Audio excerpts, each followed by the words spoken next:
Assalamualaikum warahmatullahi Waalaikumsalam wabarakatuh. warahmatullahi wabarakatuh. Puji syukur kita ucapkan atas kehadiran Allah Subhanahu wa taala yang telah memberikan rahmat dan karunia-Nya sehingga kita semua masih diberi kesempatan untuk mempresentasikan hasil diskusi kita pada hari ini. Tak lupa ucapkan terima kasih kepada dosen pengampu mata kuliah Sosiologi dan Antropologi Pendidikan, yakninya Ibu Nurfana MPD Kons dan Bapak Febri Wanda Putra MPD. Sebelumnya, perkenalkan saya Arfianti Sinaramanenti dengan NIM 2300607 sebagai moderator dari kelompok 2 dan ada rekan saya Kiki Rumana Rahab dengan NIM 230064147 dan Cynthia Dwi Kurnia dengan NIM 2300611. Selanjutnya ada Vanessa Suraya Manita dengan NIM 230061119. Baiklah, tanpa memperpanjang, langsung saja masuk ke materi pertama kita, yakni akan dijelaskan oleh Cynthia Dwi Kurnia. Pada Cynthia, dipersilahkan. Baik, terima kasih Ara sebagai moderator. Nah, di sini tuh Cynthia akan menjelaskan mengenai konsep masyarakat.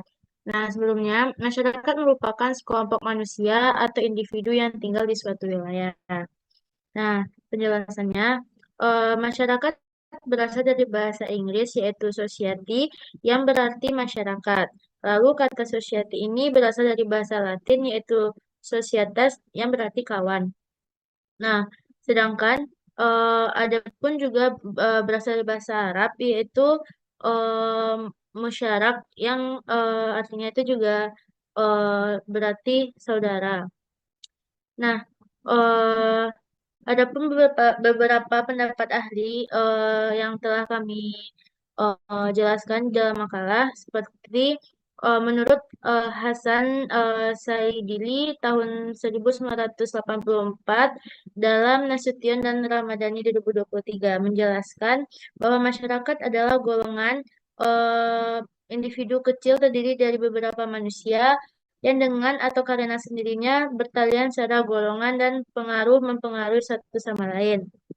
Sedangkan menurut Mutahari tahun 1998 dalam Han 2015 mendefinisikan masyarakat adalah suatu kelompok manusia yang di bawah tekanan serangkaian kebutuhan dan di bawah pengaruh seperangkat kepercayaan, ideal, dan tujuan yang tersatukan dan terlebur dalam suatu rangkaian kesatuan kehidupan bersama. Nah, dari pendapat ahli tadi dan beberapa penjelasan dapat saya simpulkan bahwa masyarakat adalah sekelompok manusia yang tinggal dalam satu teritorial atau suatu wilayah tertentu yang terdiri dari beberapa beragam kelompok yang memiliki kesepakatan bersama. Mungkin seperti aturan ataupun adat istiadat yang timbul dan tercipta karena kebersamaan itu. Mungkin sekian yang dapat saya sampaikan. Saya kembalikan kepada moderator. Baik, terima kasih kepada Cynthia. Selanjutnya, pemateri kedua yang akan disampaikan oleh Vanessa. Kepada Vanessa, dipersilahkan.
Baik, terima kasih Vanessa. Selanjutnya pemateri ketiga yang akan dijelaskan oleh Kiki. Baik, Kiki dipersilakan.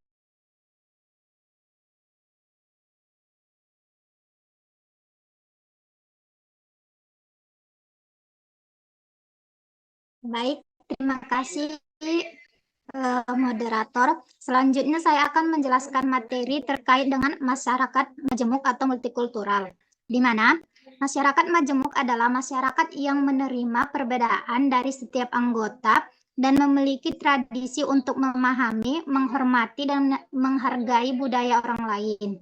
Sedangkan masyarakat majemuk ini adalah masyarakat yang terdiri dari kelompok-kelompok yang berdampingan secara fisik, tetapi terpisah karena perbedaan sosial. Contoh dari masyarakat majemuk itu ada Indonesia, di mana Indonesia itu kan berbagai macam suku, agama, ras, dan budaya. Karena ini dapat disebabkan oleh orang-orang dari berbagai daerah di Indonesia yang datang dan menetap di suatu tempat. Sehingga karena perbedaannya ini bisa membawa kebudayaan dan adat istiadat mereka ke tempat tinggal baru. Menurut Asumardi 2002 dalam kosakata sehari-hari, masyarakat multikultural ini lebih dikenal sebagai masyarakat majemuk. Masyarakat multikultural merupakan masyarakat yang terdiri dari berbagai kelompok sosial budaya. Proses pembentukan masyarakat multikultural ini disebabkan oleh beberapa faktor, seperti kondisi geografis, di mana kondisi geografis ini yang terdiri dari banyak pulau yang menimbulkan isolisasi pada masyarakat. Isolasi geografis ini mengakibatkan penduduk berbeda etnis. Kemudian, mereka mengembangkan pola perilaku, bahasa, dan ikatan-ikatan kebudayaan yang berbeda satu dengan yang lainnya.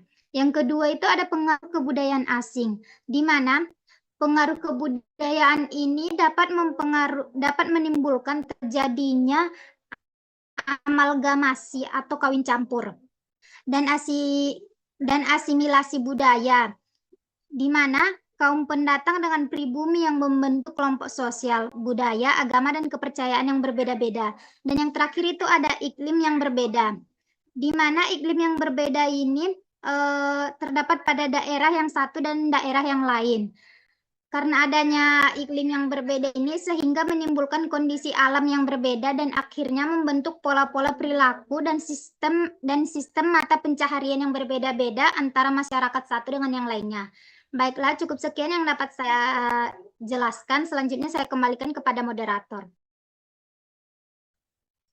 Baik, terima kasih kepada Kiki. Untuk materi selanjutnya, materi keempat yang akan dijelaskan oleh Cynthia. Kepada Cynthia dipersilakan.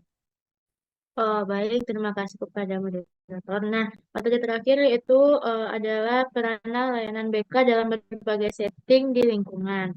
Nah, layanan bimbingan dan konseling tidak hanya diimplementasikan di lingkungan pendidikan formal atau sekolah saja, namun di pendidikan non formal dalam hal ini itu seperti menyangkut masyarakat yang dipandang sangat perlu dilaksanakan. Nah, uh, alasannya itu karena uh, adanya bimbingan dan konseling ini memberikan layanan kepada masyarakat dan juga dasarnya itu merupakan salah satu lembaga kemasyarakatan atau yang disebut dengan social institution. Nah, layanan bimbingan konseling tidak hanya diimplementasikan juga di sekolah saja dan uh, layanan bimbingan konseling ini tuh uh, merupakan kerjasama dengan seluruh aparat pemerintah dalam rangka memberikan bantuan sehingga paradigma masyarakat itu semakin terbuka terhadap segala bentuk yang merugikan dirinya sendiri. Nah, adapun jenis-jenis bimbingan konseling yang diberikan kepada masyarakat itu diantaranya itu seperti bimbingan konseling karir. Nah, pengetahuan serta pemahaman terhadap dunia kerja menjadi hal yang penting bagi masyarakat sebagai bekal dan persiapan memasuki dunia kerja. Nah, yang kedua yaitu bimbingan konseling keluarga, di mana keluarga adalah suatu ikatan antara individu satu dengan individu lain yang dilalui oleh dasar perkawinan. Nah, eh, konseling keluarga ini fokus pada sistem kekeluargaan meskipun jika hanya satu anggota keluarga saja yang diberikan konseling, maka itu tuh sudah termasuk kepada konseling keluarga.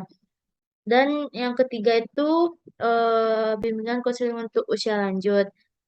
Tuntutan kebutuhan mereka itu seperti pelayanan bagi usia mereka yang sering terabaikan dengan layanan lain. Dan karena kan pada umumnya tuh kita tuh melakukan konseling hanya untuk eh, masyarakat masyarakat muda atau bagaimana, dan eh, meninggalkan eh, masyarakat yang udah usia lanjut.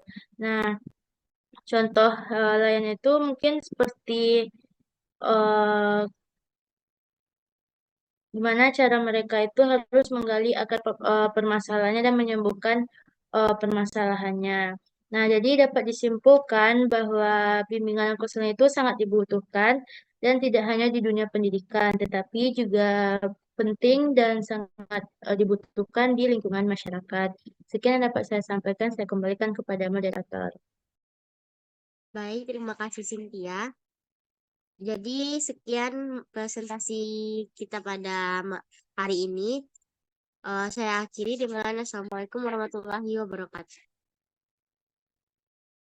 Waalaikumsalam warahmatullahi wabarakatuh.